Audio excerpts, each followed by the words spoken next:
So when I was younger, I basically thought that I was invincible. This is something I've talked about a lot on this channel.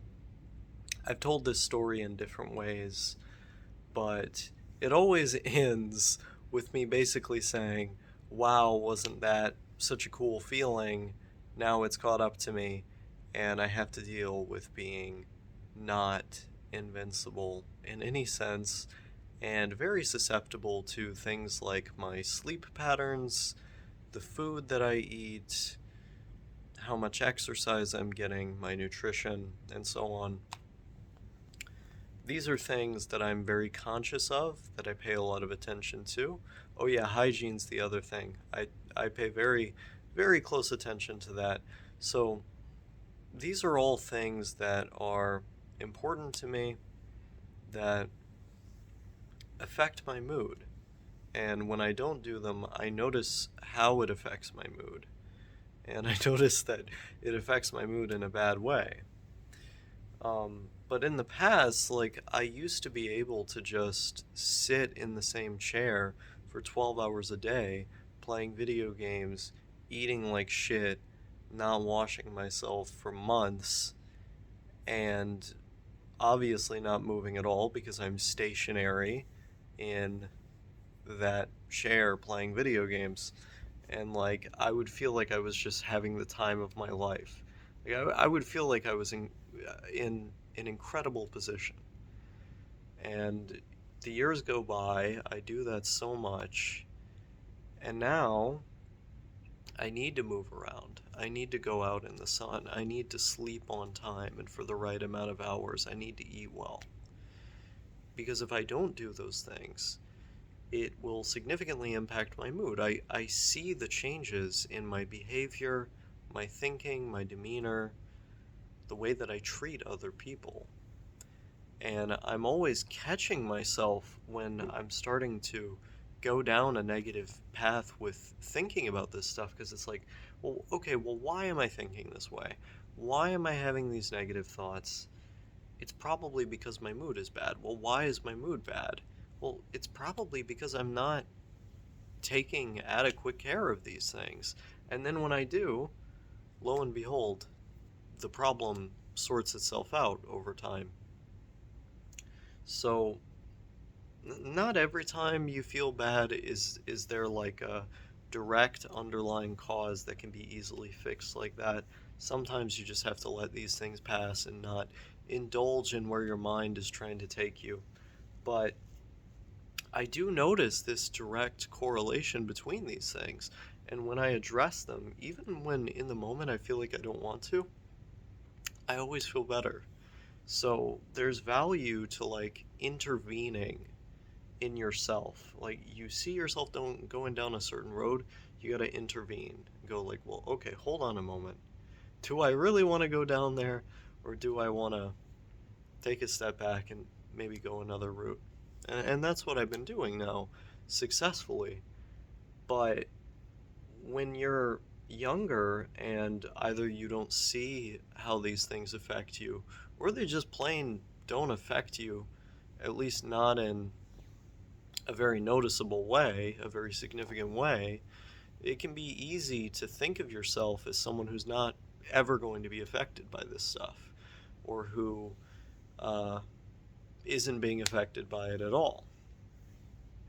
And I think there was a cumulative effect to those habits and those behaviors, but I wasn't noticing it because it wasn't obvious. But of course, as that builds up over time, as it accumulates, this negativity that stems from your diet and your other unhealthy habits, it piles up like a big pile of trash.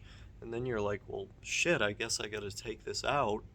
And then that's what the process of addressing all this other stuff ends up being. Um, it's kind of weird, it's kind of weird how I got to this point because there was a time when I used to do drugs. I don't anymore. It was around I think the last time I used any kind of in any kind of drug before I made that big declaration was basically November of last year, and that was when I was going away from everything. Um, but I had been using them off and on for many years before that, and I got really interested in diet and exercise as a way of strengthening my body to improve the experiences that I was having with those drugs, which is kind of a weird way to get into like cardio and diet and exercise and this other stuff like that's kind of most people don't get this unhealthy habit or interest.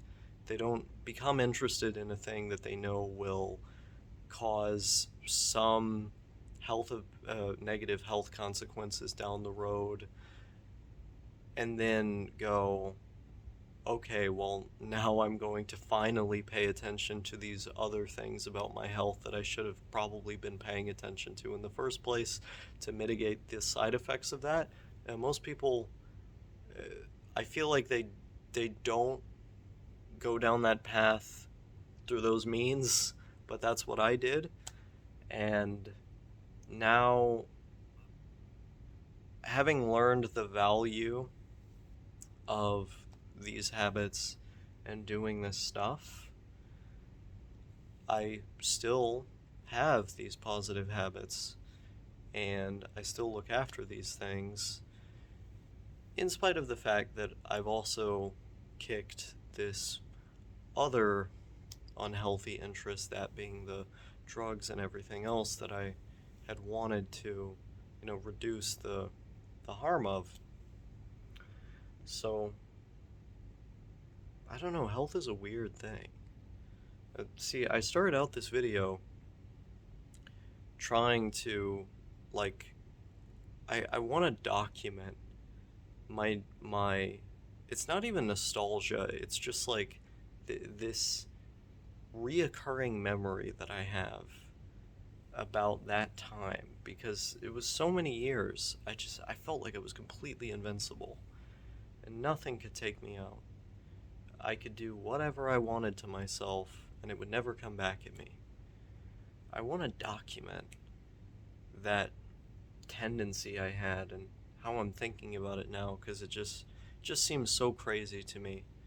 I can't stay up for 3 days straight anymore and not have psychosis or not be unable to function. If I stay up for 3 days, which I don't do, but if I do that, I'm not going to be able to function.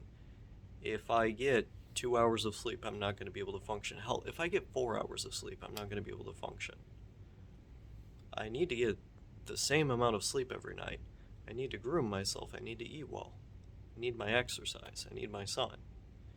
Like, it's just so weird to me that I'm like this now.